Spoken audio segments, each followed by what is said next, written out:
Peace, one peace, everyone. Let's get it.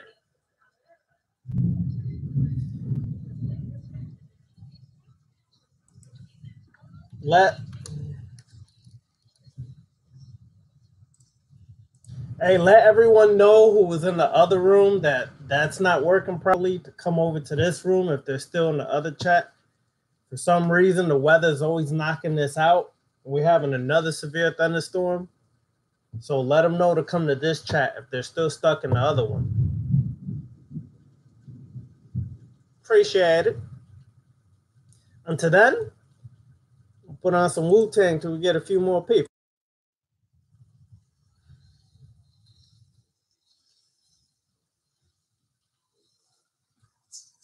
Socrates' philosophy.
All right.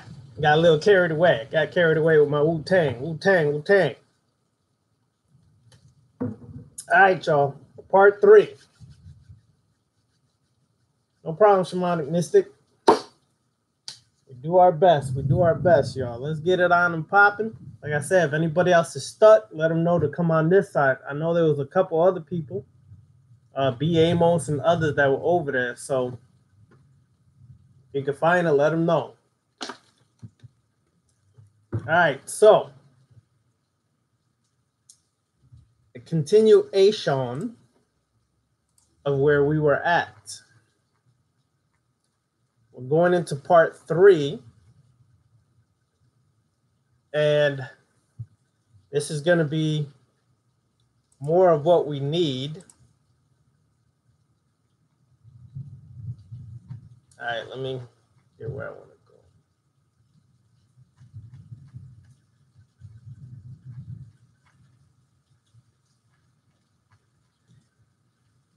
All right, so as we've been discussing, as y'all know, during the week, I think yesterday, as a matter of fact, I got annoyed. Jennifer Long, I think we could do that on Google Hangouts, where we could all see each other and communicate that way and interact that way. So I'll look into it to see if we could set it up. Yeah, I definitely would like to see everybody face to face, not these little icons over here with little ass tiny picture where you can barely see the person. So, all right. So as we've been saying, yesterday I did a video on stop spooking out your ancestors, and I'm gonna start from there and segue into today's lecture. What I've noticed, specifically with a lot of the individuals in the conscious community, peace, Andre, a lot of people in the conscious community take this connection to the ancestors and communicating with the ancestors, and they spook it out. And what I mean by that is they'll say things, they'll create memes like pray to your ancestors. No. That's just ridiculous. You do not pray to your ancestors. Why? Specifically, let's say when your grandmother was alive, your grandfather, and you were close to one of them or whatever. That's just an example. When you saw your granddad and grandma and you sat with them, you sat on their lap or you sat with them and you communicated, you spoke to them as if they were real people right in front of you. Yes, you respected them, but you still spoke to them as in a regular conversation. So where do we get this mindset that because they're no longer in the physical body and they translate it into the spiritual realm, that all of a sudden we pray to them? When if they were alive, you would still communicate to them and communicate with them as a regular conversation. Sure, with respect, but you would still speak to them in a regular conversation, in a regular tone. So when I hear individuals make these blatant, stupid statements, worship or pray your ancestors, now we're back into spook worship. Now we're back into religion. Now we're back into this dogmatic form of thinking when it comes to this worship or pray to your ancestors. You don't pray to anyone on the left-hand path but yourself. You honor yourself. You affirm your existence. You affirm your mentality, your strength, your powers, your ability. You affirm and confirm all of that for yourself. So, what up, Papa Ken Ken? Peace, peace. So, when individuals go on this tirade and make memes that they pray to this and pray to that, you're back to spook worship. Okay? And this is the reality is when we're working with spirits, we have to keep in mind they were flesh and blood beings. They walked on the planet Earth. They had 2 legs, hopefully. They had bodily working, hopefully. They had the regular things that most of us have, okay? And you communicated regularly. So why go to Spookville now? Because you physically sometimes are not able to see them. You want to go into Spookville. By the way, if the lights go out and the power goes out, realize we're having another severe storm here in Orlando. And I can't do nothing about that because power already went out like 15 minutes before I got on here. I mean, it's pretty bad out there right now. It looked like a hurricane, but it's not. It's just the ancestors, y'all. They fucking shit up. Anyways, let me stop. So you got to understand this reality. When you work with spirits, it's like talking to Granny as if she was still alive and you there. Okay? Yeah, that's right. It's the devil, brother. It's the devil. The devil's coming to get us. It's the Illuminati, big brother. Weather machines. Anyways, whatever. So don't spook this out. I know people have a problem sometimes connecting with spirits, and that's because sometimes you're trying too hard. You're not getting the basics down.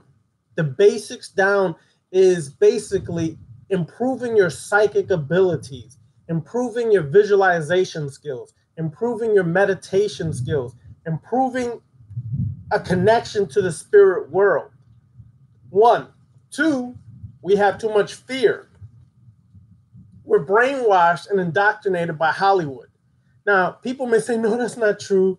I don't let Hollywood affect me. Bullshit. Okay? Y'all done seen too many Insidiouses, too many, what's the other damn movie I can never think of?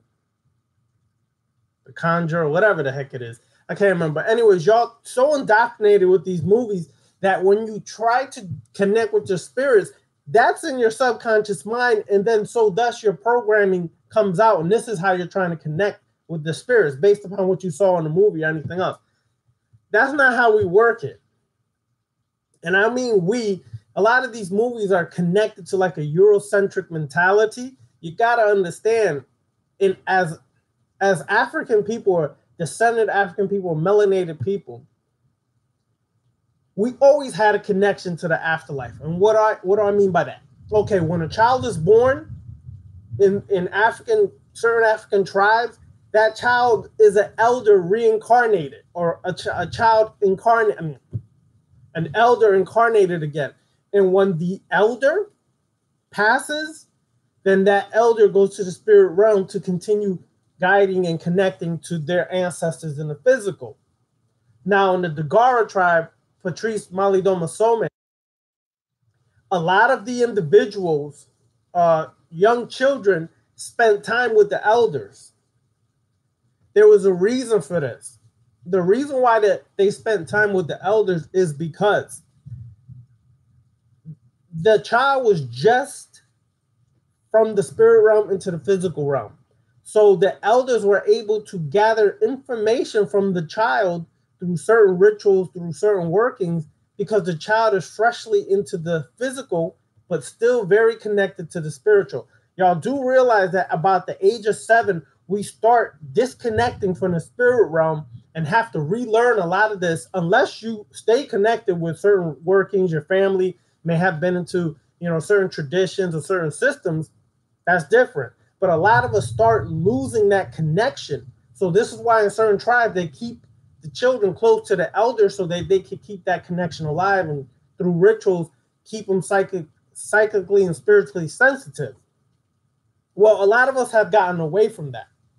Okay, not only that, but also, like I said, we're indoctrinated by Hollywood, and we think that Harry Potter's and all this is the way you communicate. We want to send wands. Listen, there's very few places in Africa, tribes, and I've studied a lot of different tribes and things like that, okay, that carry wands, okay? Listen, we do not carry wands. Now, if you choose to have one, that's up to you. But we didn't carry wands, okay? That wasn't just something we did in Africa or in the indigenous tribes here in North and South America. Just not happening. This is a lot of indoctrination. So here comes the restriction and the blockages when you're trying to work with spirits in today's society as melanated people. Because of the brainwashing of movies, we tend to try to do it the way movies are saying or showing, and then we get frustrated if we get no results. But that's not how we always did it. Okay, we had Bembes, we had Misas, on and on and on. There's a surefire way that you're a lot of times going to connect with a spirit. Okay, one of these Misas, let's say that's the Santeria form of what they call, that's how you make contact with spirits. Then there's the Igun ceremonies, things like that. The drum is a surefire way. Why? This is why Beniti tries to hold events like that every so often in Miami. Because when you do a drumming ritual, the certain rhythm of the drum causes your mind to go to an altered state of consciousness. When you go into an altered state of consciousness, you bypass the distracting conscious mind that likes to overthink and overanalyze everything. Once you go into an altered state of consciousness, you can be mounted, ridden. I don't like using the word possessed because that's back to Hollywood bullshit, but for lack of a better term, possessed, okay? This is the ways we would communicate and contact the spirits as well. So we got to get past this fearful state and get used to being around death, because death is a part of your existence. Whether you realize it or not, there's death always around us. And it's going to come a point where you're going to also experience death. So why not get comfortable with it? Why not get to the reality, to the point that you can feel right and comfortable around death? You all experience it. We're all going to taste it at one shape, form, or fashion. Sometime in our existence, we're going to taste that death. So get used to it. Go to the graveyard. If you haven't visited your granny, your uncle, your auntie, your grandpa, whoever passed in the graveyard in a long time, shame on you. You should be there at least once a month. You should be bringing flowers. You should be bringing something at least once a month. Okay? You could do it more. I'm just saying at least once a month, you should be doing these things. Because if you don't, then that fear factor is still in your mind. And when you're going to be spooked out and scary. And all these Hollywood movies are going to pop in your head. And you're going to be afraid to go in there and do work that should be done or is necessary. Right? So keep that in mind as you go forward. Yeah. In order to work with spirits, you first have to face your own programming and your own fears. It's not just, oh, I'm going to work with spirits and I'm going to make this happen just because you want to and everybody else is doing it. It doesn't work like that. You have to build up. You have to practice. If anything you have to practice is really communicating with spirits. Yeah, sure enough, some of y'all have natural gifts where you just naturally connect with spirits and hear them since you were little. Okay? But that's not the case for everybody. But you have to practice and work at it to build that part up, because you can actually, it's almost like a practice. The more you practice, the more you get perfect at it, the more you'll be able to communicate with spirits. So first face those fears, first face that part of yourself that's afraid to go forward and deal with that reality. All right, Omar, if you were listening on the link video, if people are still over there, tell them to get their ass over here, because we over here. I can't be splitting this in two, and then they trying to ask questions, and then I ain't going to be able to. So if anybody could go over there, if it's still up, tell them to, we're on this side, it'd be all good.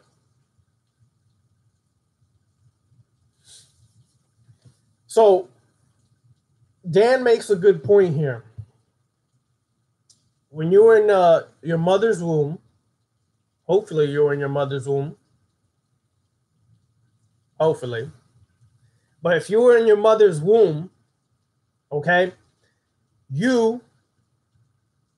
I know, Omar, that's why I'm saying if somebody, you or somebody could go there and tell them come over here so they can comment or they can do anything. If they want to speak, we're on this side. The weather's messed up here, so I wasn't able to connect that way. So that's why I had to come here. But anyways, in your mother's womb, you were in darkness. You were conceived 9 times out of 10 in darkness. Your mama or daddy got together in an act of passion. Hopefully it was passion. And usually it happened in the dark.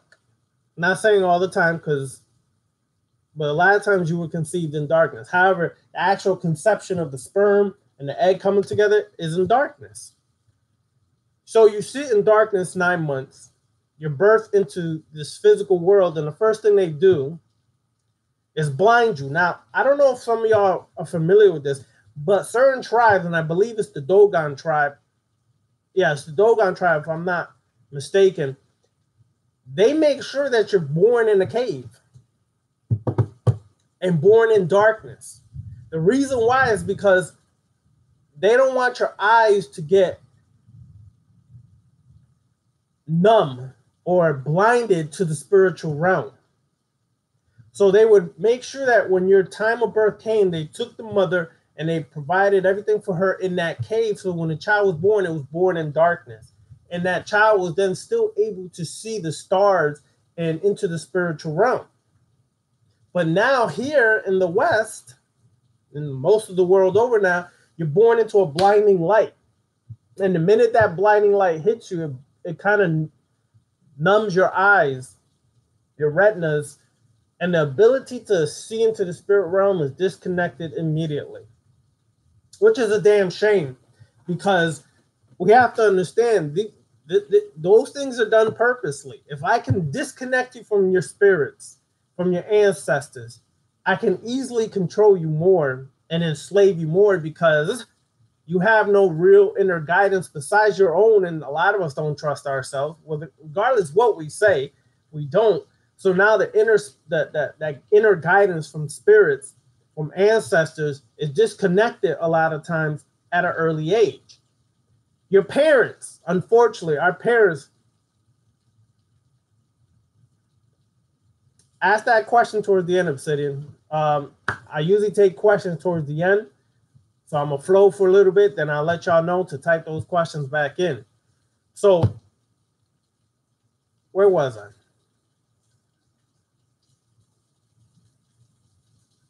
Shit, I forgot. Anyway, I was talking about something. Anybody remember where I was at? My mind went totally blank just now.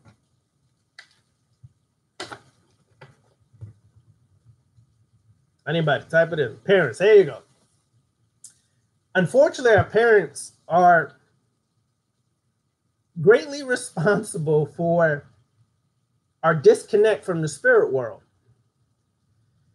Some of y'all used to see spirits when you were younger. You know, imaginary friends who the people would say, oh, that's just, parents would be like, that's just her imaginary or their imaginary friend. But they'll outgrow it. No, that means you actually are seeing a spirit. But then they start to brainwash you and indoctrinate you into this modern day society, and they say, "Oh, there's nothing there." Or you know, don't think whatever. They just do this programming that they were also programmed by their parents because of society, and eventually you become more physical, more mundane, more worldly, and your connect to the spirit is cut off. The worst thing you could do, y'all, if your parents gonna be parents or whatever, is to tell a child that their imagination is too crazy and too wild to put it away. That's the worst thing you could do to a child. Okay? They have an imagination for a reason. And if I'm not mistaken, it was Albert Einstein that said that the true test of intelligence is imagination. Not all the math and science and all this stuff. That's good too. But the true test of intelligence is imagination. If you're unable to imagine things, create images in your mind of things you have not seen or connected with, then it's a problem. Especially when it comes to working with spirits, because then you're not able to visualize the spirit. You're not able to imagine the spirit communicating. It becomes difficult. So that could be very detrimental to children, is the fact that you can take a child and destroy their imagination and program it into society. So we have to realize that if we're doing that to kids, we need to stop. We need to not condemn them for having an imaginary friend, which is not really an imaginary friend, it's a spirit. I know many of y'all in this chat room and listening were and had friends when you were younger, spirit friends. And I'm sure some of y'all heard your parents put you down for that, et cetera, et cetera, et cetera. That's not what the move is, all right? So what we need to do is open that back up, that reality back up, and say, you know what? I need to let my children be themselves, be children, and I answer the questions I best can for them when it comes to things like that and not condemn them. Okay? Especially melanated households, we can be real rough on kids and not even realize it. Like really rough on kids. Hey, trust me, these kids need discipline, no doubt. But sometimes we go above and beyond discipline and we get abusive. That becomes a problem. All right, so let's go into the training exercise regimen for this week. After we go over this part, then I'm going to open up for questions early because this is going to probably be the last part of this. And because it's going to be the last part of this 3-part series, I'm going to need y'all to email me suggestions of what you think the next topic or class should be.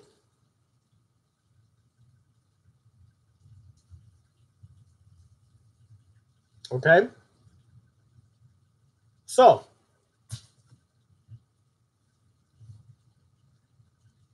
let's get popping. Exercise 1. Consecration of objects. It's a really important one, y'all. There are many methods of consecration when it comes to working with spirits or necromancy or things of that nature. How do you imbue your object with the death energy? Using the methods of conjuring death energy, okay, which we did explain last week, but if we did it, let's go back and do it again, okay? No, we actually didn't. That's right, because it's lack of time. All right, let's go back and do this. Tuning into and creating a pocket of death energy, okay? This is important, and I'm going to go into the exercise for this week. At night, open your windows and lay bareback onto the cold ground. Enter a light meditation and hold both arms in the air above you. Your palms should face each other with about 30 centimeters between them.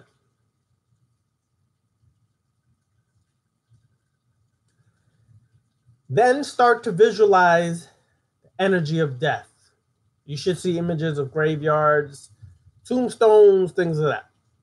Okay? As your back is laying on the cold ground,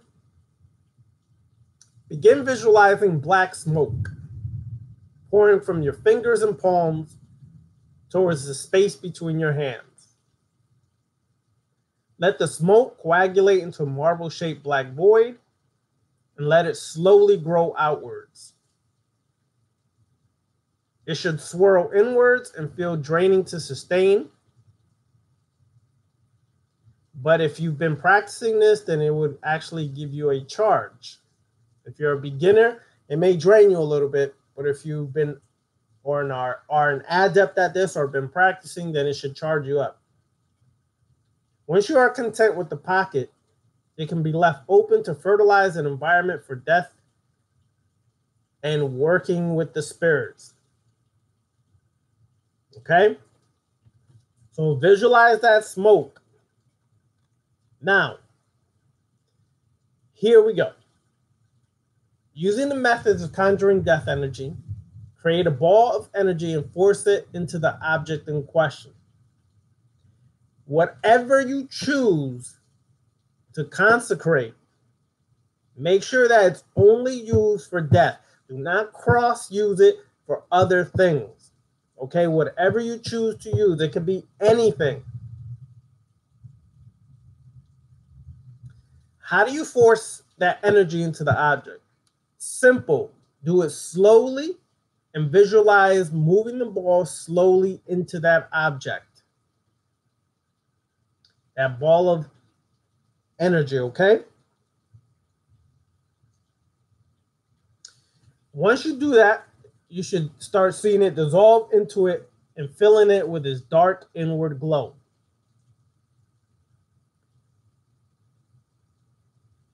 You can also use this on your water, your salt, your chalk, candles, or any ritual implement you would like to.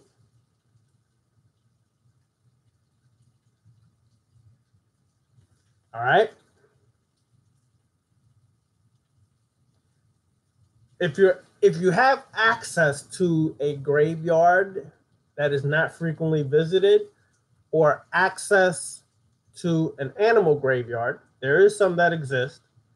You take the consecrated object and you bury it near a tombstone. You let it sit there, some say for a month, but you might forget where the shit is at. So take a picture of the area of the place. Some say 3 weeks, 21 days, your choice.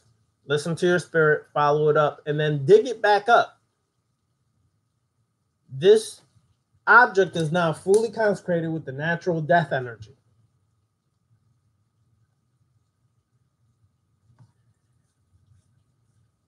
You should, and I think I failed to mention this quite often, it's good to have a scrying mirror, a black scrying mirror on your altar, your necromancy altar, your altar that's connected to spirits or working with spirits or dead, working with the spirits of the dead. You should have a black mirror. Take your black mirror and behind it, place 2 candles, whatever colors you want. We're only going to experiment with the mirror, so it's not like your the color is that important at this point. It's just an exercise to experiment, and we're not really invoking a spirit right now. Sit in an upright position and enter a light meditation. When this is accomplished, gaze only into the mirror. You can blink, but do not move or focus your eyes. In a firm voice, say, I would like to see a whatever you want. Sky is the limit. There ain't no restrictions, whatever you want to see. I would like to see a, and gaze into the mirror and watch what happens. So get into a light meditation, then focus on the mirror. Don't blink too often. Focus on the mirror, then say, I would like to see a whatever. And then gaze back into the mirror, or you should have still been gazing into the mirror, and see what happens next. Then let me know. Let me know what you see. Some people have seen different things, all kinds of shit. There's no restriction to what is going to pop off. All right? Do that. And see the results. Okay? Now, after these exercises that we've done the last 3 weeks, by now, some of you all should have been or could possibly be seeing things like spirits, shadows, shapes, things of that nature. You should be or possibly could be hearing voices. Some of y'all have experienced things falling, things of that nature. Okay? These exercises are not just to be done 3 weeks and then you stop doing it. Do it every so often when you feel especially like you need to sharpen your skills so that you don't fall off. Okay? Because just like anything, you have to practice this on a consistent basis without taking too long length of time and then think you're the hot shit and then you're upset because you're not connecting with spirits. That's your fault. You should be practicing on a consistent basis these exercises and whatever other exercises your spirit guides you to do. It is important that you practice these. I can't stress enough. It is important that you practice these because it will only enhance your psychic abilities, your spiritual abilities. Okay? It's important to understand that. So, now, one last part, okay? We went over this last week really quick, but in case you do want to work with archetypes, what people call gods or goddesses of death, choose wisely, okay? Because the energy that you'll be making contact with is not a light, fluffy energy. It's not that energy that's going to come hug you and squeeze you and tell you how wonderful and beautiful you are. Okay? When you're working with archetypes or what they call the gods, goddesses of death, you better be brave and you got to come with it hardcore. Okay? Now, people have this misconception of Ampu, Anubis, that he's so sweet and loving and, oh my God, Ampu just tickled my nuts last night. He told me I'm the greatest and that I just love Ampu. Well, no. Let me explain why I'm saying no. Okay? Ampu is also vicious, raw, straight to the point, and that energy will cut you down. Okay? It's not about appeasing your ego, your false ego, to make you think you're so wonderful and great. It's about tearing down your false ego so your true ego can represent and raise up, which is the true ego of the God self.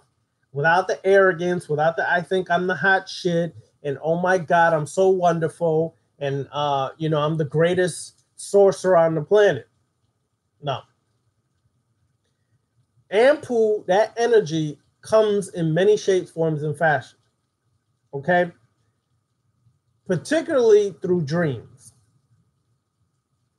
Some of y'all may have made contact with Ampu, Anubis, in your dreams. You'll know if you have, and if you have, some of y'all can verify there's not a fluffy energy, a fluffy God type that's going to squeeze you and love your cheeks and say you're so amazing. I know some of y'all would like to think so. Cut the shit out. That's not death energy. That's you convincing yourself you're hot shit, so you're going to make whatever you contact or whatever you want to contact love you so much. That energy, most of the time, death energy is destructive energy. It reveals to you your bullshit, reveals to you the stuff of falsehood that you created about who you think you are, and starts to reveal to you who you really are. And then thus starts to work on the left-hand path, which is facing the self, facing the shadow, facing your weaknesses, your habitual bullcrap, your darkness, your pain, your wounds, your traumas, everything else, and overcoming it. Mastering your weaknesses, turning them into a strength to propel you to greater heights. Okay? I said this before. If you have problems dreaming or have been having problems dreaming, try to get an Ampu statue or representation of Ampu, Anubis, and put it next to your bed. I did not say sleep with Ampu in your bed. I know some people do this crazy shit. I did not say sleep with Ampu in your bed. Okay? I'm just saying.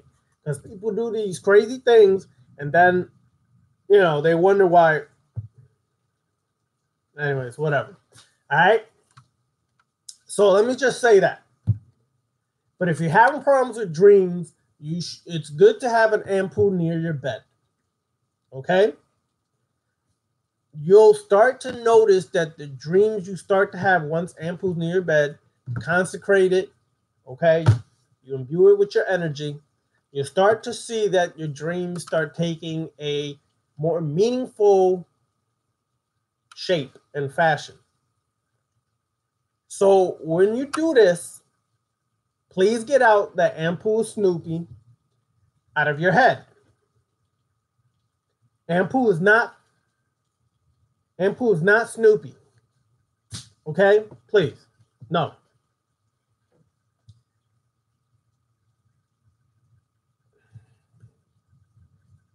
If you're working with Papa Legba, please do not flufferize Papa Legba. Okay?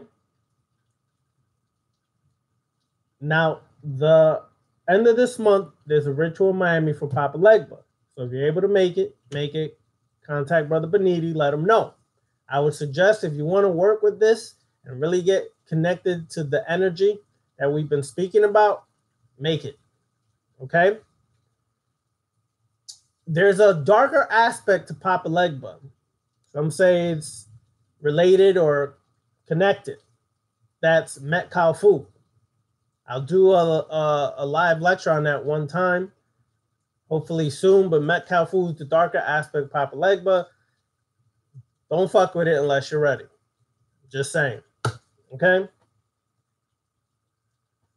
If you want and you need to invoke some really strong, chaotic energy because you have major blockages, you might want to connect with Set, also known as Sutukh, or Sitesh, or Sitek. Okay? It's a very chaotic energy, destructive energy, can bring about really strong energy to overcome your blockages. But it also opens the gateway to death. Okay? And of course, the Barons. Aun Samedi, Aun Lacroix, Lacroix, Baron of the Cross, Baron of the Cemetery. Do not mess with the Barons unless you're ready. I know all of us got this misconception that Baun Samedi, Baron of the Saturday, is such a loving, caring, lovely guy. No, it's not the case. That's a very strong spirit. It can be very destructive and can take your ass out. It's a very dark energy as well. It's not just about fun and games, not about just dancing sexually. No. My own son D's like he could be like real. Put it this way. If he thinks that it's time for your death, your ass is out. I'll just say that.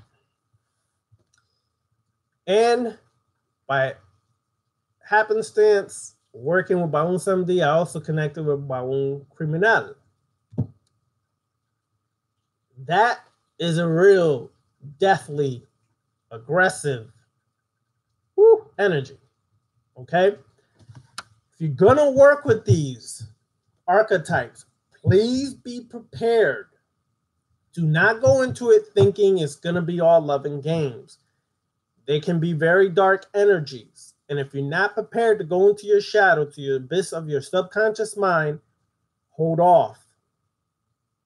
Because it could open things that you are not ready for. I can share this for you. I know in some of the rituals we've done with Baun Samedi, people thought they was ready. When that energy hit them, I'll tell you, they went from one side of the room to the other, quick, fast, in a hurry. Okay? So be prepared. Now, what questions we got? Jack Charles.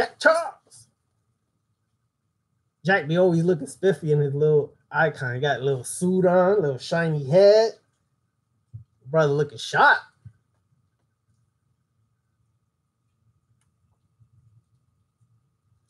Jennifer, most likely the dragon is going to raise up.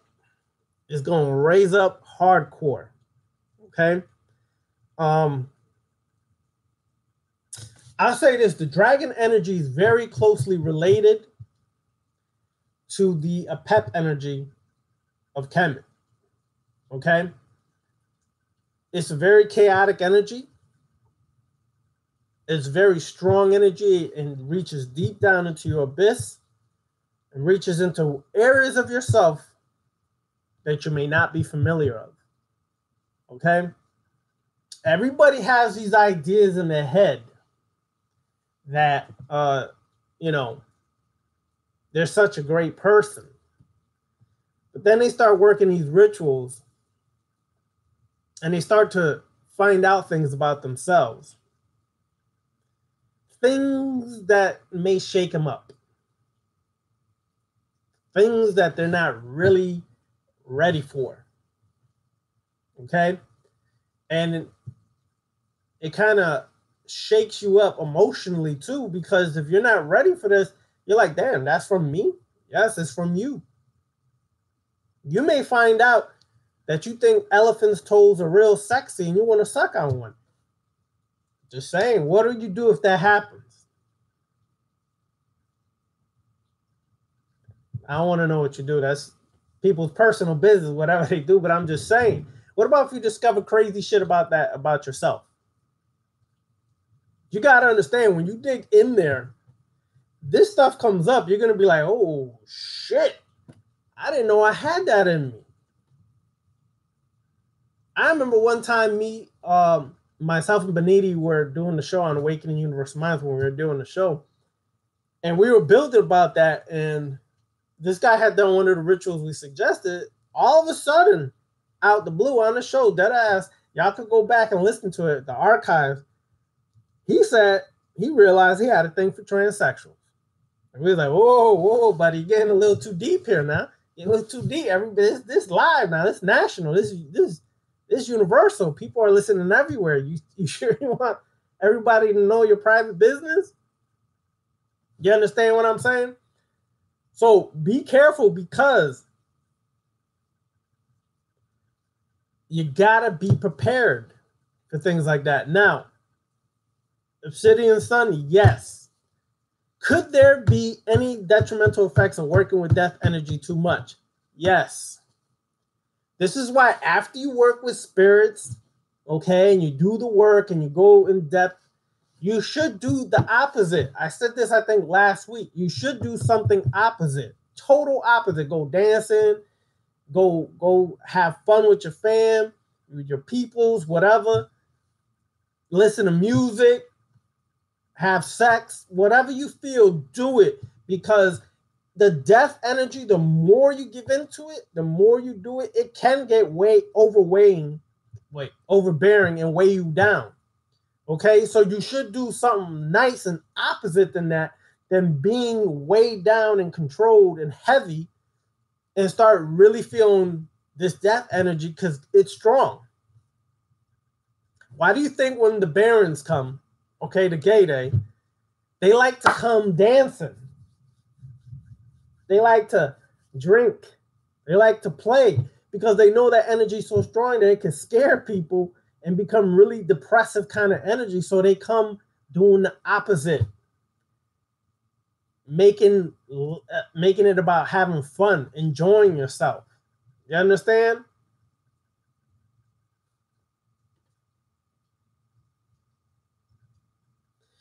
All right, Omar, I'm happy you bring this up.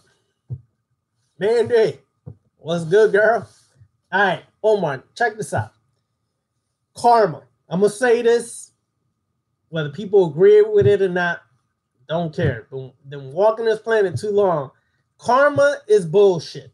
Let me explain what I mean by karma. We have this idea about karma that, you do things and you kind of like get punished for it. That's not really karma. Okay? According to the principles of Tahuti, things are cause and effect. If I was to take my water bottle and put it at the edge of this table and it's not equally balanced, what's going to happen, y'all? If I put the water bottle at the edge of the table and it's not equally balanced, what would happen? It's going to fall, right? That's a cause and effect. Do you understand? That's science. What happens with karma is that people have made it into, you did something to hurt somebody there, so it's going to hurt you back here. So, no, listen. If that was the case, these people who so-called run this planet, these politicians, these power brokers, these bankers, these corporations, where's their punishment, y'all? Because they still fucking shit up, and I don't see shit happening to them. Okay? They messing up the planet, doing all kinds of shit, and they still living fat, living lovely, getting paid. So that karma stuff is created by certain people way in the past when these mythologies were being created, which then became religion. And these high priests and priestesses, brotherhoods and sisterhoods, in order to control the weak-minded, the masses of people tend to be weak-minded, sheep mentality, okay, herd mentality. They created this false illusion of if you do this and you hurt somebody, you're going to get hurt right back. I know plenty of people that hurt me and never suffered the consequences, okay, until I took control of my shit and decided to say, I'm going to do something about it. So that mentality was used to create slave-minded individuals to keep you afraid, to react, to stand up for yourself, to do what is necessary for yourself to protect yourself and your family or your inner circle. So that's where the concept of karma comes from. It's like, okay, don't do something bad because if you do, it's coming back to you. So I easily control you and control your life. You understand? I easily control you and control your life. And now I got you where I want you, a mental slave, afraid to do anything because, karma's a bitch. Like Manny said, karma ain't a bitch. It's a lesson. It's a lesson. Cause and effect, homeboy. If you keep fucking with the wrong person, let's say, 9 times out of 10, that person eventually is going to turn around and whip your ass if you keep messing with that person the wrong way. It's called having human limitations where, look, you got me here. You just went over the top. There's going to be repercussions, period.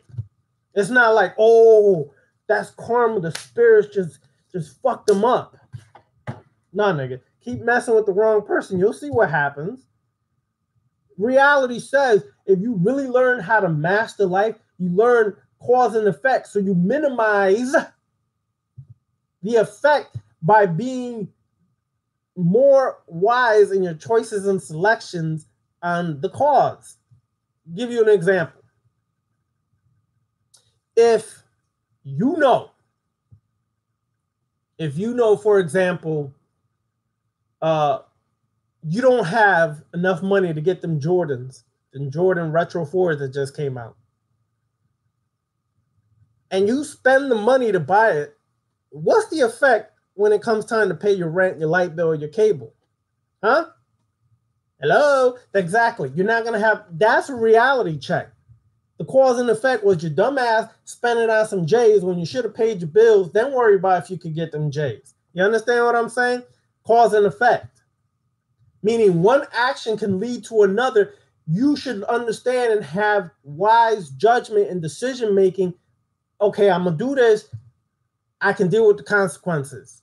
Whether the consequences are agreeable or disagreeable to your existence, you have to understand that. You have to learn how to minimize or not minimize. Okay, let's see. Let me go up here because y'all typing like maniacs here, and I'm like way in the back. All right, give me a second.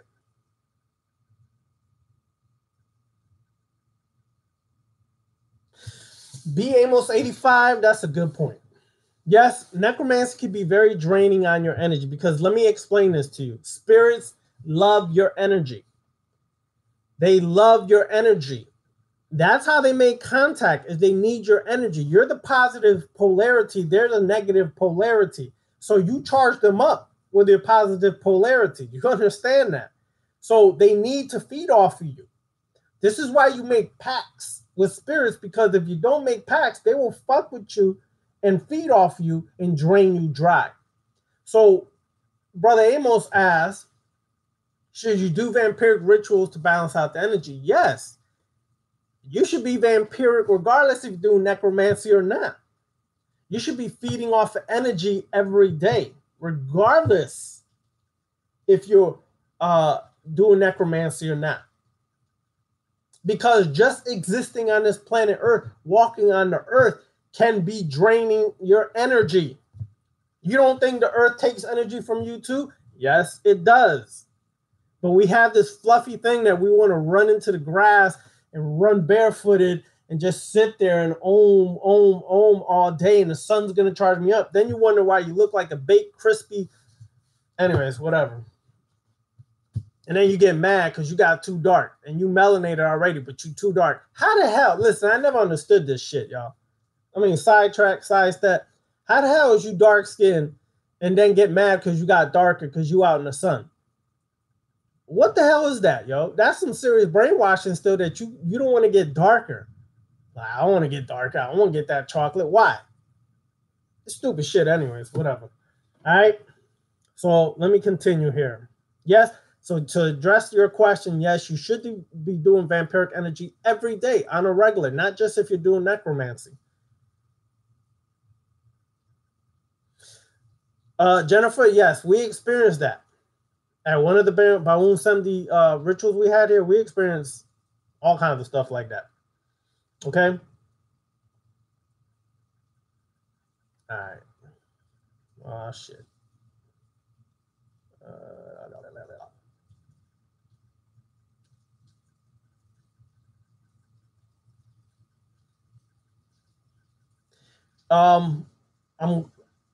Mandy, I'm going to do my best to get down there in August and in October. Okay. That's right. People have turned the word karma into a Christian concept. I practiced Buddhism long enough to know that. Brother Rana on point with this explanation. Well, thank you. True, I'm working with, okay. Exactly, Papa Ken. That turn the other cheek crap, that's bullshit. Let me tell you why it's bullshit, y'all. Because while you turning the other cheek, somebody getting ready to stick it up the ass without grease. Okay? Without no grease, they're going to give it to you up the ass. Because you turn in the other cheek instead of standing up for yourself. So the abuser, the bullies keep being the bullies, and the abusers keep being the abusers. You ever confronted a bully? And what 9 times out of 10 happened when you confronted that bully? They backed down, ran, or got their ass whooped. But we had this mentality, oh, turn the other cheek, it's wrong to retaliate. Fuck that. Nigga hit me, I'm taking your ass out, period. I'm not going to play this, oh, turn the other cheek, Jesus loves me so, I'm going to heaven getting brownie points. Fuck out of here. Okay? All right, where we're at. Exactly. The true definition coming from the Sanskrit of the word karma is action, which equates to cause and effect by the 7 principles of Tahuti. It's all about action, okay? Every action is going to have a consequence, whether it's agreeable or disagreeable, positive, negative, however you want to call it. It's all in how you minimize the consequence that could be detrimental to you, all right? Example, some people will hit me up, oh, yeah, you know, I'm the fucking the pimp. I'm the goddess. I screw the world. Yeah, that's wonderful. But the consequences are, the more energy you pump into you, the more crazy your ass gets. Are you ready for that? Can you deal with that consequence? If you can, by all means, be a bunny rabbit and screw everything. But the wise one will say, I must be more selective in my choices sexually to minimize the effect and the energy drain I may experience or energy gain, okay? You have to be wise in your choices. You just can't say, well, I'm all dark and mysterious now, so that means I could screw everything because I'm such a vampiric person, so I'm going to drain every sexual person. No, that doesn't happen like that either, because some people are more powerful than you when it comes to draining energy. You could be practicing vampiric magic for years, and somebody can still drain you. I don't give a damn how great you are. There's always somebody better than you in something. And as long as you could accept that, put your ego in check, you're good. You grow. You'll grow in leaps and bounds.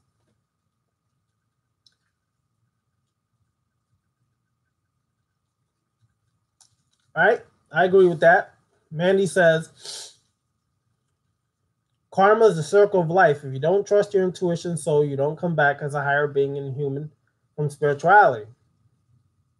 Okay.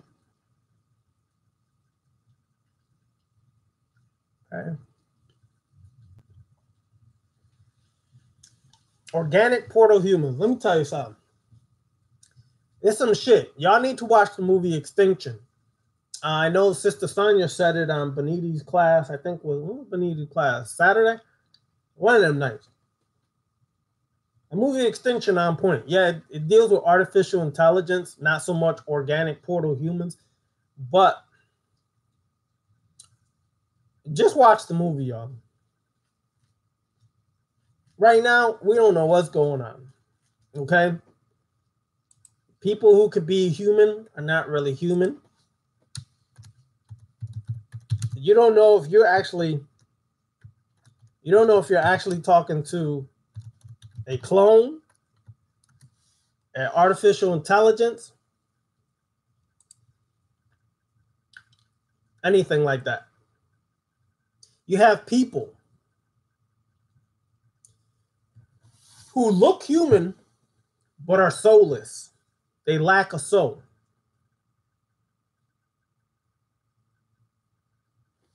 They're in human form, but they're not human. They don't have the same emotions, the same characteristics and things like that we do. They're everywhere around us right now.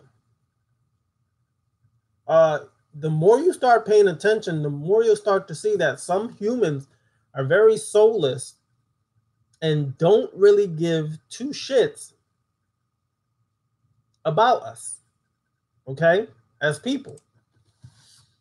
So you have to understand, keep getting your knowledge on, keep learning as much as possible, because yes, you're mastering yourself, you're doing all these things, but also be aware of what's taking place in your environment, what's taking place around you. If you watch the movie Extinction, you'll understand when I talk about artificial intelligence. Although organic portal humans are a little different, there is some connection to that. So watch that. Well, a lot of people don't know a lot of shit. I'm gonna just be honest with you. I am 44999. A lot of people don't know a lot of shit because a lot of people don't take the time to study or analyze anything outside of basic human existence. You should be aware of a lot of things happening around you, a lot of technology that's coming forth. A lot of the technology that's coming forth seems to be beneficial, but it's actually, some of it is very detrimental to you. Okay, some of it's beneficial, I'm not going to lie, but some of it can be very detrimental because it's disconnecting you from your abilities. These things that we do with our cell phones, these things take away your telepathic abilities that we naturally were able to do. Text messaging, you did that naturally. Okay, you communicated with people naturally. The only difference is they heard you. We're getting far away from these things because we're getting more technologically savvy and less spiritually savvy. And it's done purposely to make you like a soulless human being. Okay?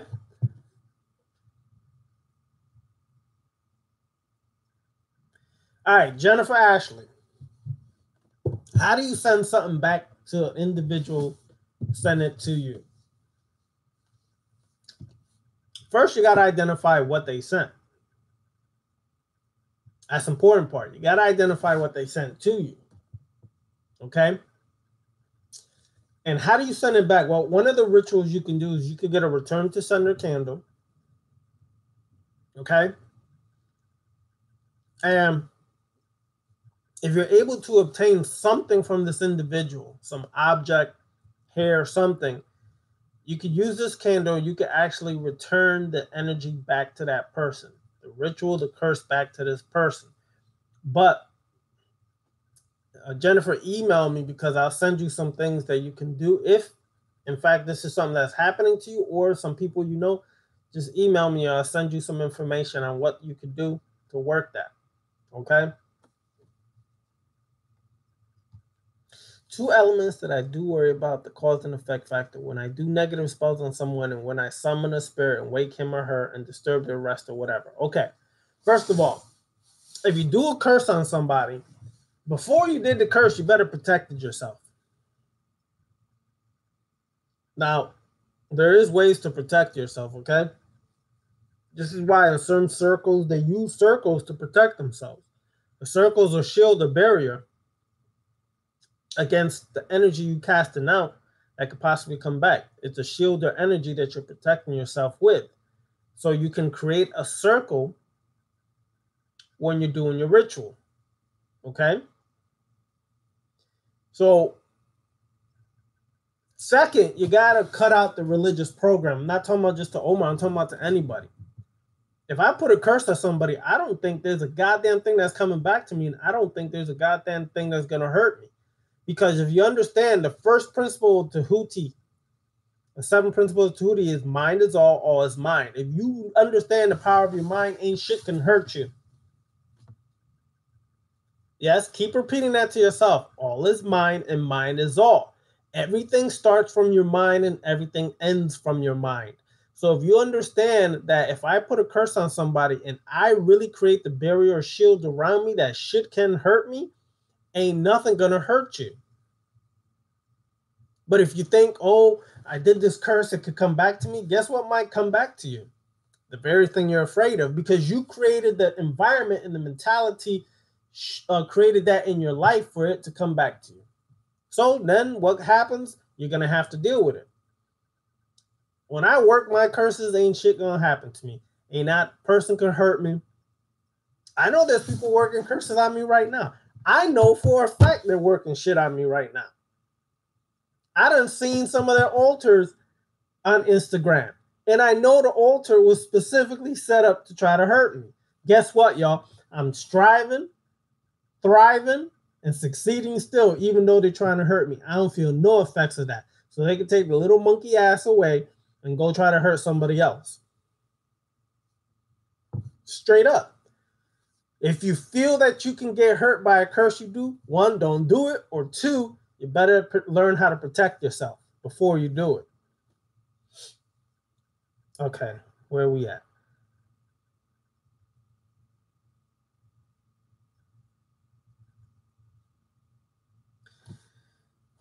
We're going to get Jack there. I'm going to get Jack to come because I ain't seen Jack in a minute. So I'm going to make his ass come. Make Jack. Jack of spades. I'm going to make Jack come. All right. Midget strippers. Yeah. I'm surprised my boy Antoine ain't in here, but that's his favorite topic. Midget strippers. He loved them midget strippers, boy. All right, let me see where else we at here.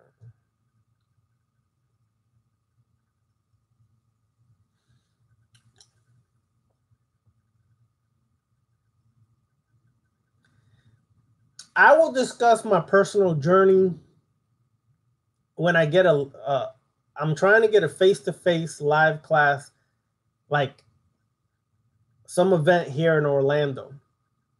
I'll discuss a lot of that then. Or if I ever do a consultation or reading for any of y'all, I go into some of that. Okay? But do I put it on blast? No, because I keep my life private. I don't trust these hoes out in social media land. Crazy. Nope, not happening. But privately, yeah, I'll discuss it.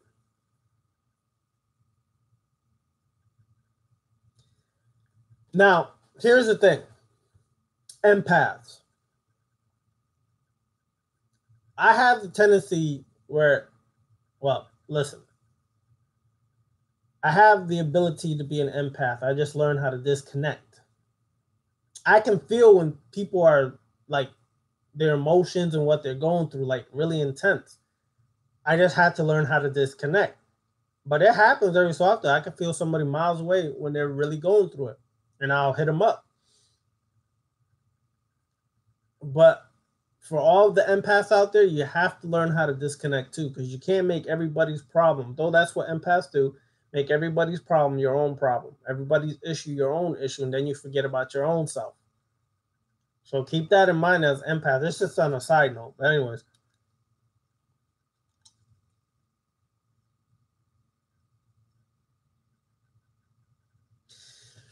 Bearing gay day is, yes, there's no such thing as that. But Baron Gay is also the head of the Barons is Baun Samdi. So sometimes people do misuse that title and say Baron Gay. But if an entity or a spirit came to you trying to act like that, call their ass out. Say, listen, homeboy, homegirl, there's no such thing as a Baron Gay. There's Baun Samdi. There's a, that's what I know of. These are the individuals I know of, but not no Papa Gay or Baron Gay. That's really associated with Baun Samdi. So if that spirit is trying to run that, call them out, pull their card, and make them really state who they are.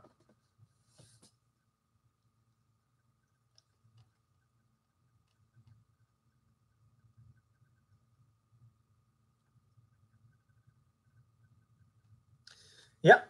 All right.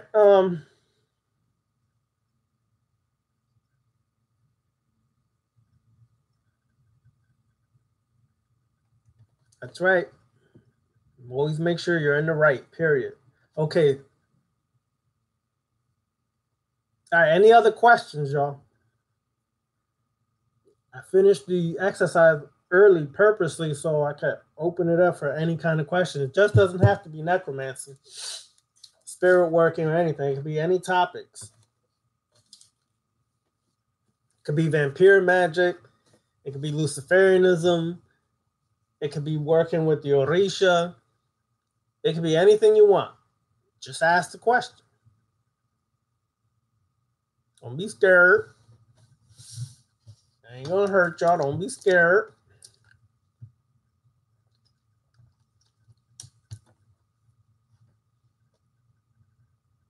Okay. Omar, let me say this. Necromancy is connected with left-hand path, but it's not left-hand path. Left-hand path is simply a philosophy or a way of life. The philosophy or way of life is simply being a God over self, challenging yourself to become greater, taking your weaknesses, turning them into strengths, confronting your shadow side, dealing with your own issues, and mastering it. Learning to master you and your way of life, meaning, what are your bad habits? Everybody has bad habits. What are they? And if one of the first steps on the left-hand path is identify those bad habits, because those bad habits usually were created from some issue or problem you had growing up. So you should be able to address those things and work on those things. Necromancy is just a system you can use on the left-hand path, but it's not essentially the left-hand path. Just like Satanism is not the left-hand path. It's a system that can be used on the left-hand path, and some of the philosophies reverberate with the left-hand path, but is not the left-hand path. The left-hand path in itself is the adversarial energy, meaning you are the adversary. You go against conformity. You go against society. You go against the programming of society, the conditioning of society, the programming of your family, the conditioning of your family, the programming of your ethnicity or nationality, etc., etc., etc. Till you stand as an individual, to reprogram your mind and decondition your mind from all the crap you were raised with. And that takes time. I have to reiterate this. This takes time because some of us are in our 40s, 50s. Some of us are in our 30s, 40s. You think you're going to overcome all your issues in one trial, one ritual, one event? You got to be sadly mistaken. If you're 35, let's say, there's years of programming that you're still going to be dealing with for a long length of time. And it's going to take a long time, and it's going to take consistent work, because just when you think you get over something, the real test begins. And when that same event occurs that sparks this issue in you, that causes this behavior in you that can be detrimental to you, that's when you know if you really work to overcome something. All right, let me go up because y'all typing like mad heathens here. You're heathens, people. All of y'all heathens. All right, anyways. Listen, young Eli, no spirits are dangerous. Only if you let them be. Let me explain what I mean by that. On the left-hand path, you're the God, you're the master. You're the God, you're the master. You're the one in control.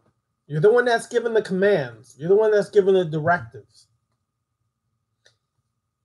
They respond to you because they need you. So they create a pact with you because they need something from you. In return, you need something from them. But who's really in control? You are.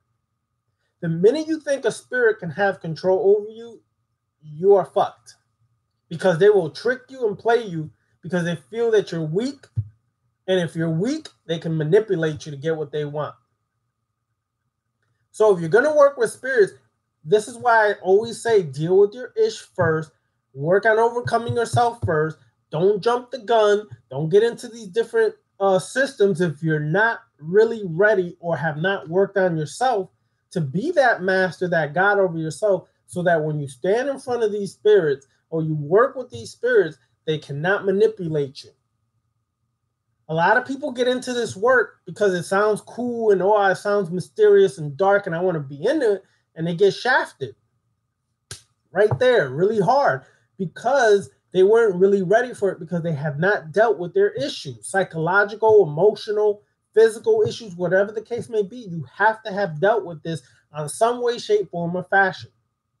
Okay? Spirits are only as dangerous as you let them be. But if you're the God and you're in control, you are the one that dictates what happens. All right, next. All right. Oh shit, I skipped. What are good banishing protection spells to protect home and body? All right, there's everybody should have. Should I say now here? Should not alter, but everybody should have something that able to trap energy in their house, whether it's crystal, certain herbs, certain things. You should have it hanging or somewhere in your house where you're able to trap negative energy. Okay. There's protection spells. One of the protection spells, I'll send it. It's not even really a spell. It's something very simple. It's a mantra.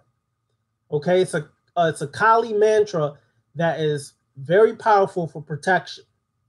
And all you have to do is chant this Kali mantra every day, 100 times, 108 times or more every day. While you're walking your house, the outside of your house and the inside of your house, for protection. Around your car, whatever you feel you want to be protected in, that is a very simple thing. Do not, I'm gonna repeat this, y'all. Do not complicate magic or sorcery. A lot of magic or sorcery is more simple than you think. You can actually just do a mantra or chant all day, and that can have a greater result than you doing an elaborate ceremonial magical ritual. It's very simple, y'all, because it's all in the power of the mind. While you're doing this Kali mantra and chanting, you visualize a protective energy shield around your house, your car, or whatever other things you want to protect. This is why I said earlier, your imagination is key when working magic. Your visualization skills are very key when working magic. So it's very simple things. I try to keep it simple for you. I don't want to complicate it. And in return, when you're doing your own things, y'all don't complicate it, because we do tend to complicate things that can be very simple. It's very simple to protect yourself, and it's very simple to do a banishing ritual. But I don't really do banning rituals because I work with all spirits, whether the spirit's negative or positive. I work with all spirits because I'm the God and I control that. I'm not saying I'm the God. I'm saying over my life, I'm the God. And I control the negative or positive spirit. I don't care. You understand? And if you have that mentality too, you don't really have to banish. Now, if a spirit stays trapped within your space or within your house and it's causing havoc, then yes, you do need to banish. And I'll explain some of those things to you, but you all should be saging your house once a week, okay? Or using Palo Santo once a week.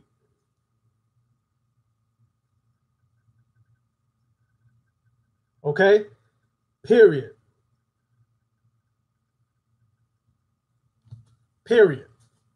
Once a week, you should be going around your house saging it to get rid of anything that shouldn't be there.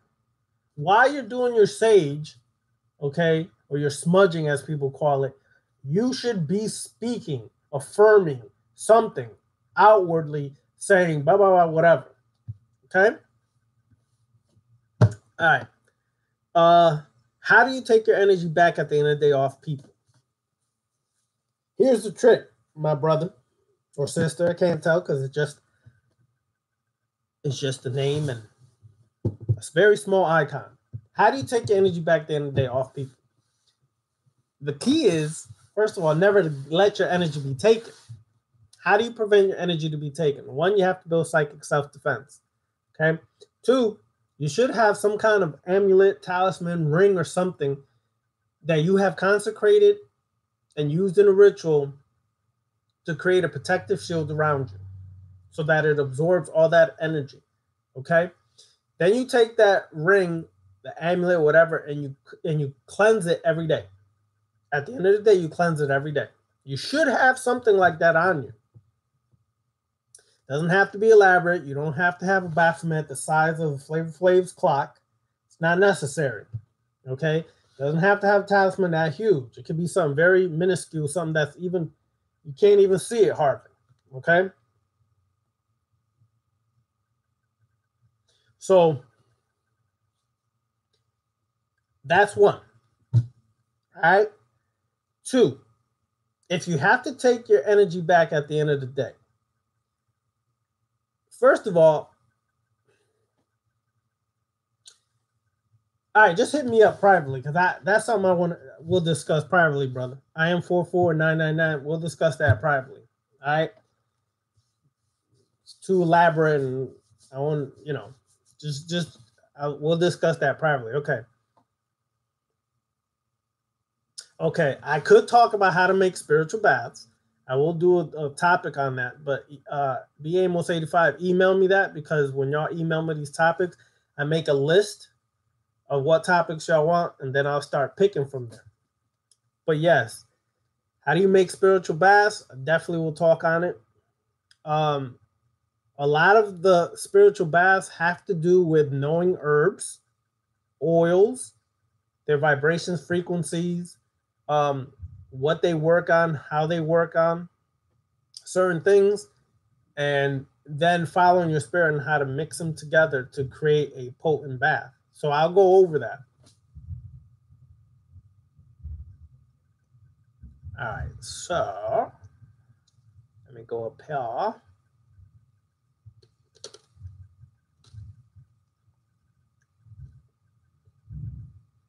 Okay, there we go.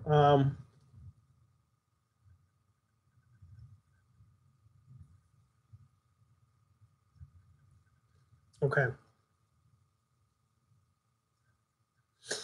Yeah, it's so stormy here. Like earlier, it looked like a hurricane was coming through here. I mean, trees got knocked down and everything. That's how strong it comes through here sometimes.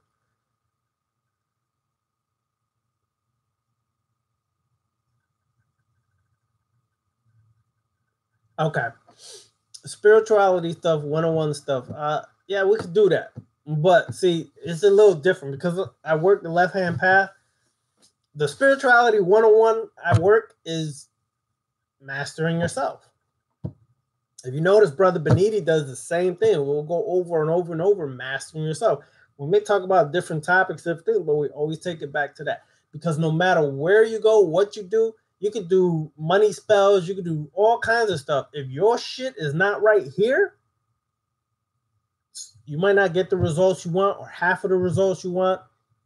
You got to always get this right. That's spirituality 101. That's why most of the emphasis is on working on that. All right. All right, Manny. Peace.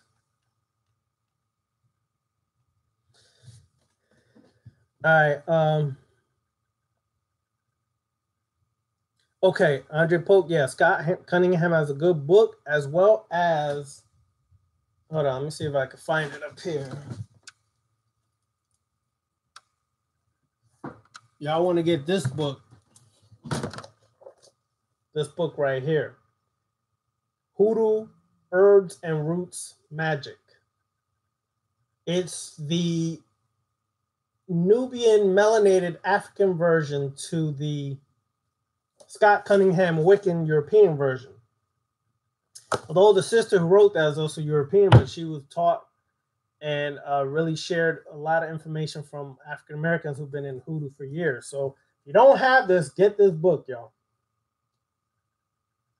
Get it. Anyways. All right. Omar, mantras are rituals. That's what they essentially are, rituals. If you notice, when you do a ritual, what do you normally do? You invoke or evoke. That means you're speaking. You're making an affirmation. You're making a statement. When you're doing a mantra, you're essentially are affirming or making a statement by utilizing certain tones, frequencies, vibrations, certain entities or things of that nature that cast forth this energy. It's the same concept. You do not work magic in silence, because words of power create physical phenomena or physical events, because words work on the subatomic and atomic level. In the subatomic, they create vibrations and frequencies that cause matter to move, collide, create friction that creates antimatter to matter. Okay? So once you understand that concept, you understand, well, damn, if words of power or hekawa, as they say in Kemet, or mantras are that powerful, then shit, all I could do or have to do is do mantras all day and night, and I could manifest the same thing as doing a full-blown ceremonial magic ritual. Yes, essentially, you can. And that is like the easiest form of magic in my way of thinking. That's one of the easiest forms, is just doing mantras all day and night. All right. I am 444-999. I'm going to put my email up here. Email me and I'll send it to you.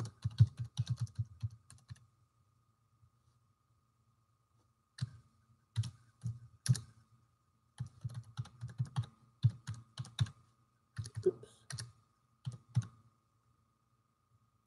All right.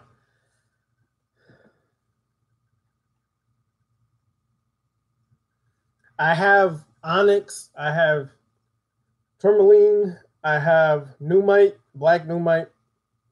I have quite a few of those.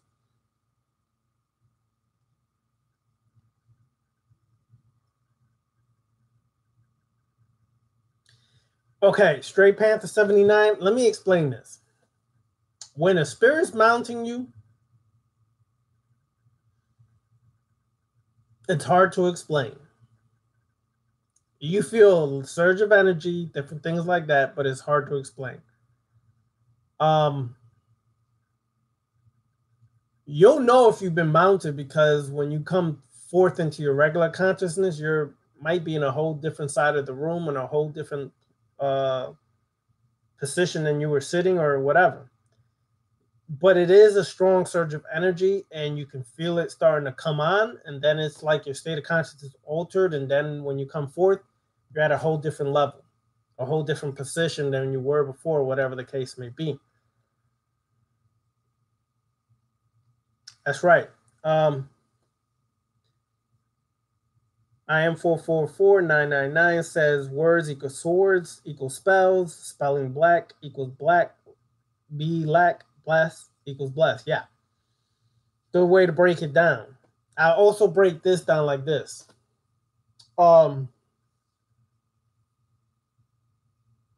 Vocalization plus visualization equals materialization. Simple mathematics of working magic. I'm going to write it in here for y'all. Okay, vocalization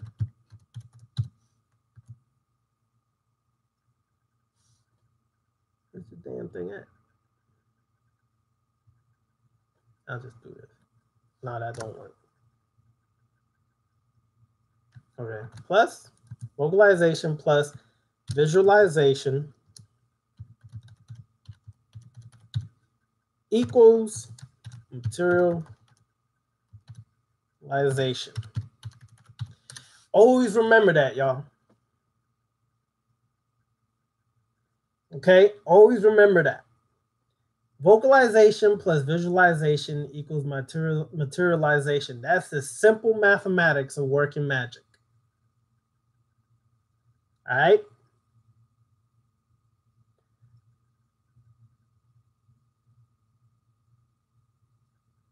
Okay, Omar, I'll send you one. All of y'all who are asking for things, just email me. I'm going to try to get it to y'all tonight or tomorrow. Most likely tomorrow. Lack of time today. I haven't even eaten dinner, and I don't like to eat late. So eventually I got to get going to find something to eat, because it's too late to cook. It takes forever. Unfortunately, I got to do this. But email me, y'all. Everybody who wants these certain things or ask certain questions like that, email me and I'll get it to y'all tomorrow. And I'll tell y'all what to do. And yes, I am 444-999. English is full of shit. Always has been full of shit. But this is why when you work some of your mantras, when you do certain chanting, when you do certain rituals, you use ancient languages. They have a better vibration and frequency, better tonation that causes actual movement. Like I'll give you an example. In Kemet, say the word hika. Don't just say hika like English people do. Say he, like you're using your diaphragm up. Say he, and then ka. Watch the vibration you feel in your body. And then say the word greatness. You don't feel hardly shit. Okay? That's the difference when you're doing certain ancient languages in your rituals. You're creating more of a vibration, a tone. There's more energy behind it than utilizing English in your rituals.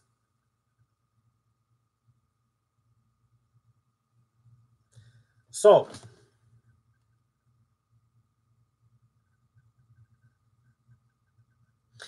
exactly, Jennifer Long. When you're in the Misa and a spirit mounts you, it's a total different thing than just making connection and contact with a spirit who just becomes your homeboy or homegirl and chilling with you. Big difference. Okay, it's a whole total different thing, but it's hard to explain unless you actually have experienced it or gone through it yourself. This is why when people ask, I say, get the experience for yourself. However you got to do it. That don't mean you got to get initiated, you got to get religiousized and all this crap. But if there's a bembe in your area or misa or something taking place, do it. Get into it just for the experience, not to become a religious fool again. All right?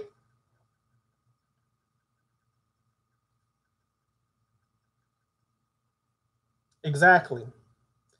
Don't people gotta understand these hikaus, which are in Metanetta and Kemet, and these mantras in Sanskrit. That's why you chant them in Sanskrit. That's why you utter them in Sanskrit. You don't say them in English. Try to change it into English and then say it in English because it loses its power, its potency. This is why I have Kali mantra magic that I can share with y'all. Shiva magic, Shiva mantra magic, which I can share with y'all. And please do not flufferize Shiva either, because though the world does, one of the strongest and original forms of Shiva was Rudra.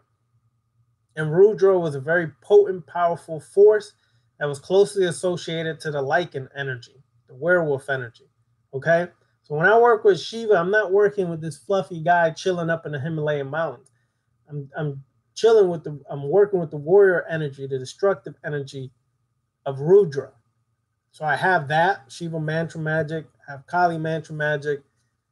I have a lot of stuff like that that I work with consistently and constantly. Because let me say this in closing. You should ritualize your life every day.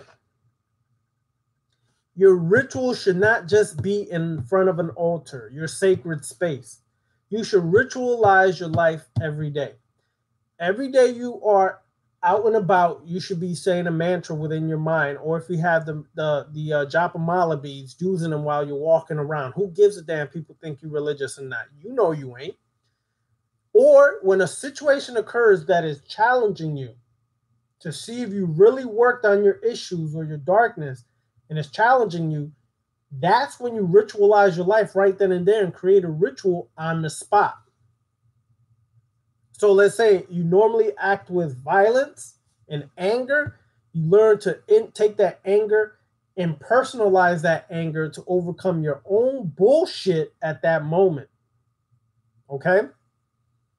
You should be doing this every day of your life. It's just not in a sacred space or when we have gatherings for rituals. You should be doing rituals every day out and about when you're walking around. When I'm out and about, I'm constantly thinking of rituals that I should be doing at the spot, at the moment. Damn, instead of this road rage I'm experiencing, wanting to kick this dude's ass in front of me, Let me internalize that and check myself and go to the root where that's coming from and control it and master it. So when I'm out about, if I'm doing that, if I ain't looking at a sexy Nubian sister, no, let me stop. Anyways, that's another story. But y'all should be ritualizing your life every day. What's up, AB, my young day? You should be ritualizing your part every day and not,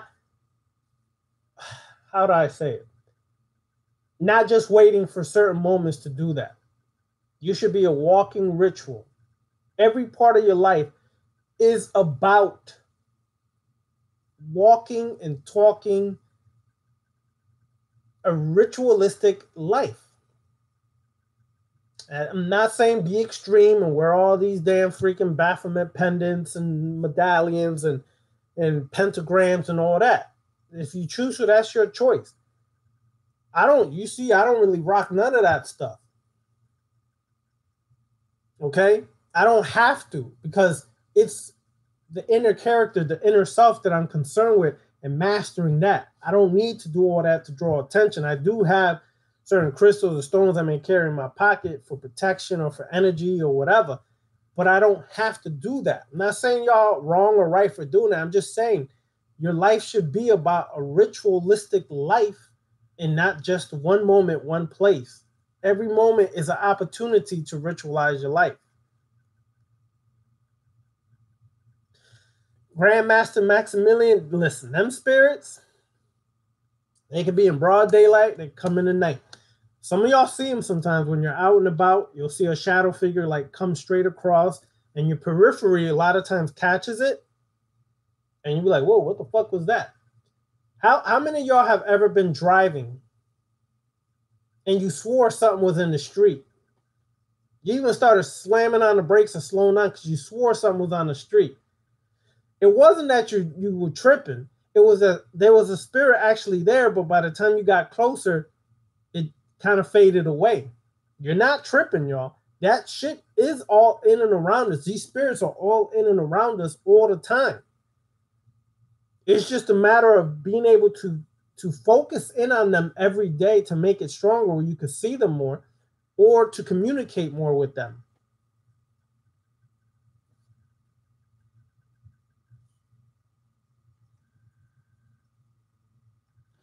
That's good. The more you start seeing those shadow figures and lights and energy frequencies, vibrations that create these different auras or colors or orbs, that means you're tuning more into the spiritual realm. The key is, okay, you see that, but now you have to communicate with that. It's not enough just to see the shadows. It's more than just seeing shadows. It's communicating with them. Because if you constantly see shadows, they're trying to make contact with you. That's the thing that you need to figure out, brother. Grandmaster Maximilian, why are they constantly around you that you see these shadow figures? What are they trying to communicate with you? That's the level you have to get to, is to be able to communicate one of those shadow spirits, because that shadow spirit's attracted to you. It's attracted to a vibration that you are emanating. And if you're emanating this vibration, you have to figure out why or what is attracting that shadow to you. And then make contact with that shadow, speak to that shadow to find out what's up.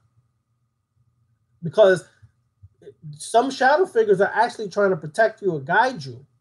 Okay, but we always get this misconception that the good ones are these fluffy, light energy beings that are around us. And that's not the case. The shadow figures sometimes are your more protectors, because they're the ones that are there quite often more than these light beings. Sorry, but I'm just saying from experience, that's what you see more often. But we kind of shun that or close our eyes to that because we think there's something negative. They're not.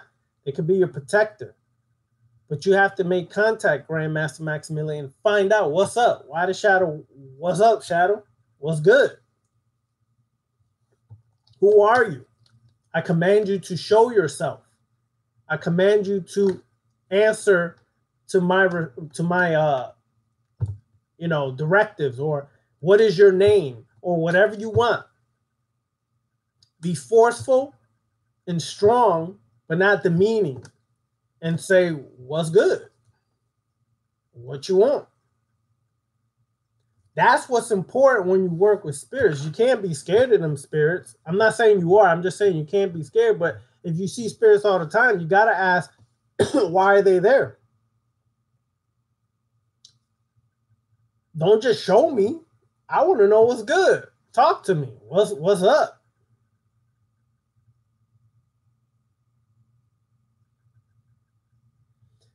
Okay, there's different spirits. Sometimes spirits can show up as white smoke or dark shadows. It depends on the vibration or frequency. Y'all do know that spirits don't have a body, right? Well, what I mean by a body is a physical body, like what we have. Why some of us see them as bodies, because that's how you materialize them in your mind to give them shape, form, or fashion to something that's more familiar to you than just energy. So you do realize that these spirits are not like us. They're just energy that have consciousness. And we, through our mind's eye, give them shape, form, and fashion to something we're familiar with. So those are spirits that you see. Some of y'all, okay, I'm gonna answer Dark Vixen Goddess in a second, because that's a good question. Some of y'all may see little shadow figures that are short little shadow figures on the ground. If you've seen that, give a thumbs up or say yes into the chat room. Some of y'all see these little short ball of dark energy or shadows or little whatever around you on the ground. Those are what you would call, some people call them midgets, dwarfs. They call them, they're just, listen, they're spirits from a spirit realm where they tend to be closer connected to the death and earth energy of this planet. When you see them, that's because they're actually one of your protectors, or they're there trying to communicate, but we scared shitless when we see this stuff, okay? Or they're taking care of some business around your house that you may not be aware of. But they're little figures. They're like little energy, little figures. They're actually short people. That's why I keep reiterating, go read the book of Water and Spirit by Patrice Malidoma-Some. He actually describes those little entities, spirit entities, in his book. And that's one of the best descriptions I've ever read. And it's something that made me understand what I was seeing as well. Sometimes I'm sitting there in the dark watching TV, and I swear, dude, I swear there's something staring at me. It's a dark, shadowy figure, and it's staring at me. So when I focus my eyes, I can see that it is staring at me. So I'd be like, what's good? Don't just stare, talk. What's good? Sometimes they sit there and stay a little longer, and sometimes I'll hear them communicate. But some of y'all see this quite often. All right, so Dark Vixen Goddess, why is it that I never feel alone? I mean, never. That's because you may walk with spirits.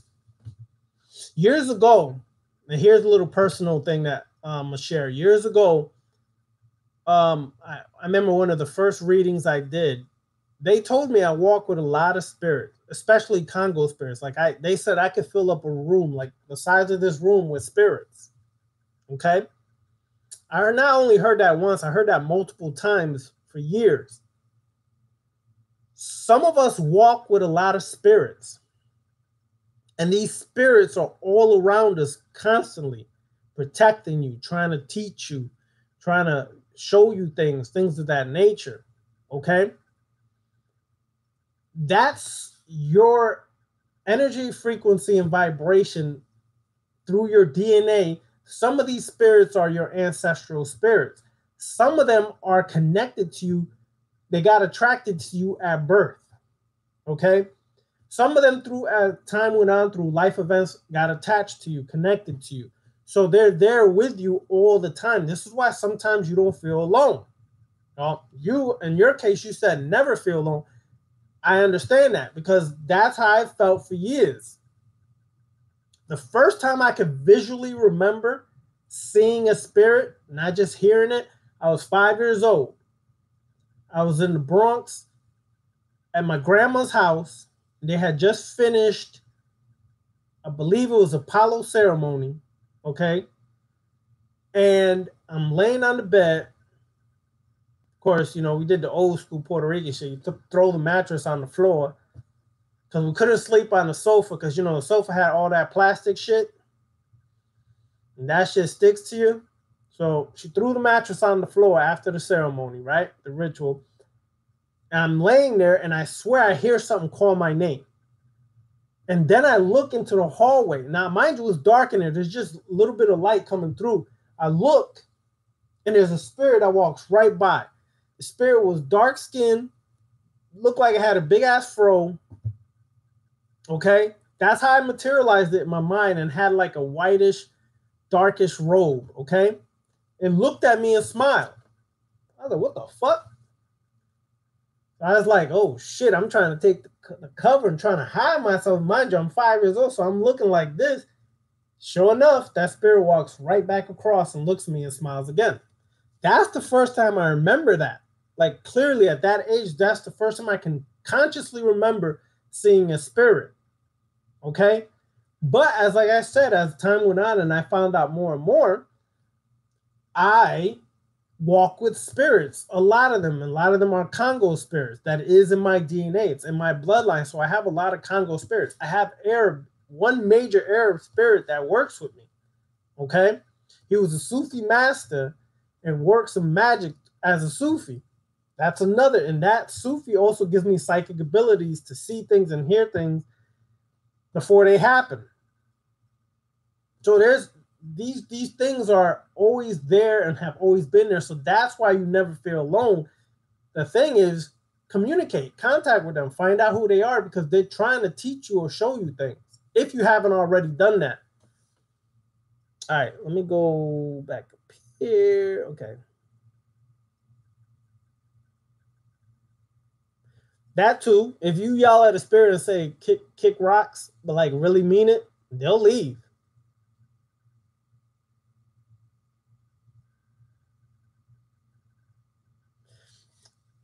Some exorcism videos, I don't believe some of them shits are just made up. But yeah, some of them do happen like that. And you gotta understand, we open the doorway for that because spirits leech onto your bullshit, your issues, your drama, your trauma. You actually create elementals deep within your abysmic mind, your subconscious mind. You created actual elementals that exist because of your darkness, exist because of your abyss of the issues you have that you buried so deep inside you that they actually became almost like living entities and energies that feed off of your ass every day when you give life to that shit. Meaning the shit that holds you down, the shit that you can't seem to overcome, your pains, your traumas that you just let rule you. They're elementals that sit deep down in your subconscious. That's why when you work this left-hand path and you go deep into that abyss of your subconscious, you're going to conjure up some shit you don't even realize is there. That's why we try to prepare, Beniti and myself try to prepare people for that journey or that path. All right, so girl bye in the house. You all late? Girl bye is late.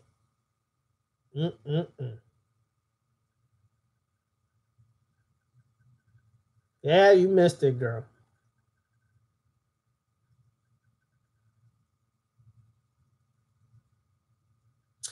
Right. Okay, so Grandmaster Maximilian, that happens a lot. The shadows could be little shorties.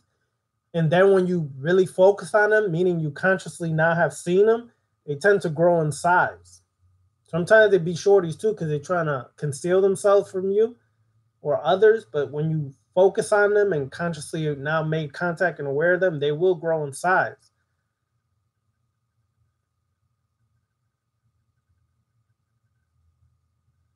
Well, Grandmaster Maximilian, go back to the chapter one.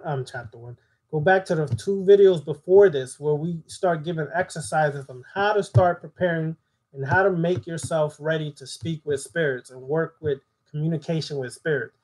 It's going to be very advantageous for you to do that, and it's very beneficial if you would do that, because it seems like to me you have a connection, natural connection. You're like a magnet for spirits, so you want to really enhance that and really learn to work with that and master that part of yourself. So you understand,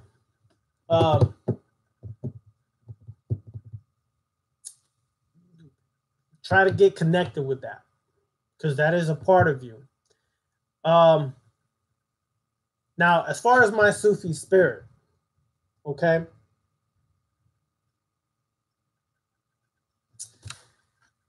I can tell you this. His name is Hakim, okay? That's what he goes by. I've known that spirit for years. This is one of the reasons why when I was at 18 years old, I got attracted to Islam, and why I became a part of the Ancestral out of Brooklyn, New York. But I was living in Hartford at that time, Connecticut, which is not that far. It's like an hour and a half from the Bronx, but whatever. That Sufi spirit guided me to walk through Islam, to understand Islam, but not just Islam, Sufi Islam. Okay? So through that, I was able to understand the spiritual side of Islam, not the fundamental bullcrap today. The spiritual side of Islam, and saw the power of dhikr. Dhikr is like a mantra, okay? Except you dhikr the 99 attributes of Allah. These 99 attributes of Allah at one time were connected with the 99 elements on the periodic table before it's been expanded.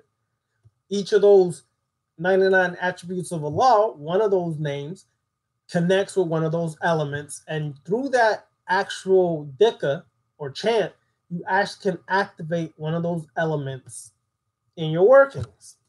Okay, so I learned a lot of different things like that walking through the Sufi path, but I understand now years later why, when I really made contact with that Arab spirit within me, why I walked through there and why I had an attraction to it and why I did the work and got the understanding. Plus, yes, I'm Puerto Rican, but a lot of people used to think I'm Arab. I know some of y'all be like, is this nigga Puerto Rican or is he Arab? Say the truth now, because I have heard that all my life. Yo, dude, you look Arab. Sometimes they say I look more Arab than Puerto Rican. So be it. I'm just what it is, right? So, yeah, girl, bye. Not everybody could afford the Sons of Sons of the Green Light, the Order of the Green Light, or the Sons of the Sufi of the Green Light, or Al-Khadwati, as we used to say, right? Al-Khidr. We used to connect a lot with the energy or frequency of Al-Khidr, the green one, the green light. We worked a lot with the green light, the healing light, which is emanated from the chakra, the heart chakra.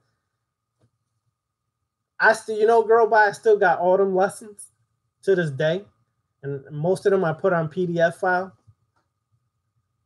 I could share them with you if you want now, girl. I got a lot of them. Anyways. Ah, shit, Indian. Damn, son. You talking about East Indian? I ain't never heard that one before. All right, girl, bye. I'll make sure I get them to you tomorrow, but email me to remind me. So, how many of y'all, okay, how many of y'all say when you first saw me, you thought I was Puerto Rican? Let me see the thumbs up for that or the yes for that.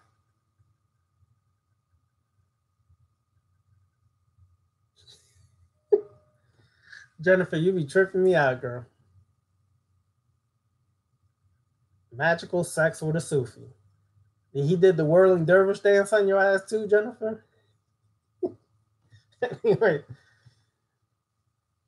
So, he probably did the whirling dervish. Allahu Akbar while he was doing some, yeah, okay. All right, so a lot of people thought Puerto Rican. All right, how many of y'all thought Arab? No, it's not an insult, Omar. I just like to hear what people think sometimes.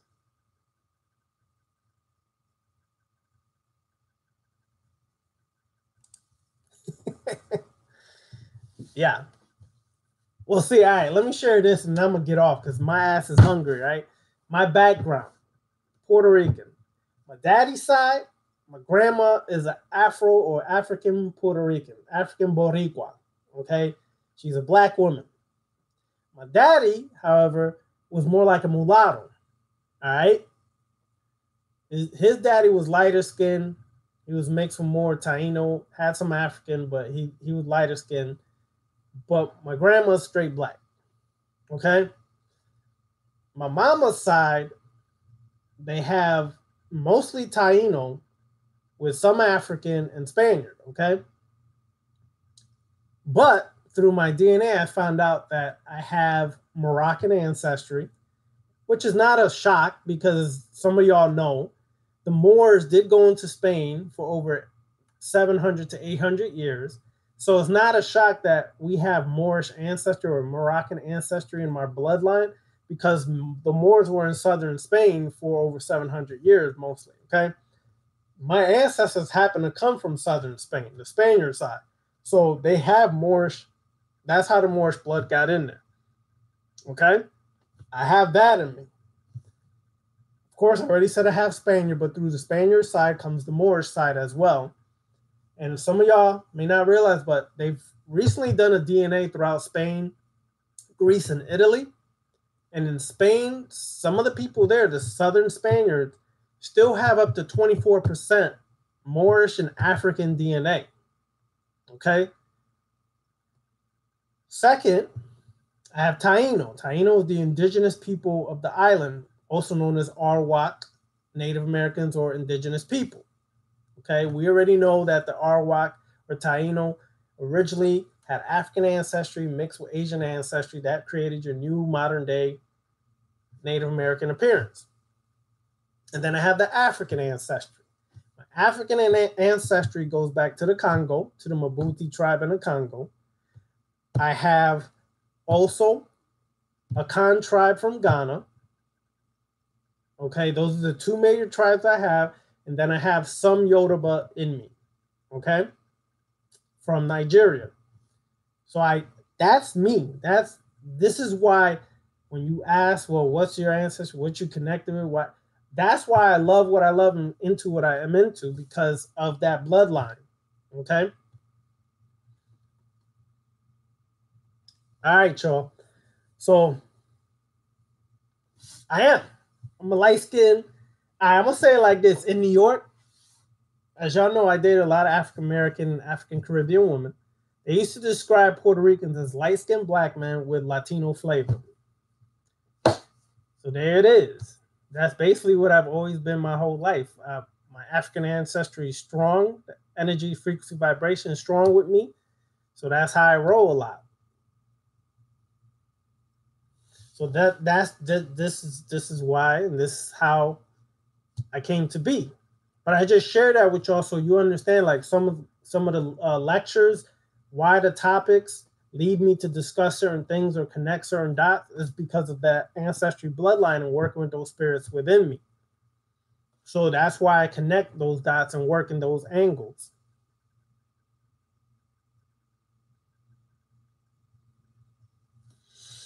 Yeah, well, I do have a prayer rug. Well, that's hidden somewhere else, but I just don't use it no more. I have a big ass painting of a Moor. I still have that. I still have my Dicker beads. Yeah, I still got a lot of that stuff. And I know you're talking about, what? Damn, girl. Your boy worked that kitty cat and gave you some of that Sufi love. Yep. Been familiar with it. You activated Al Khidr, the green light, that energy. All right, y'all. I'm going to go eat. I'm going to have fun. And I'm going to see if I do some Sufi chants tonight and shapeshift. Give me some sexy Jinn spirits.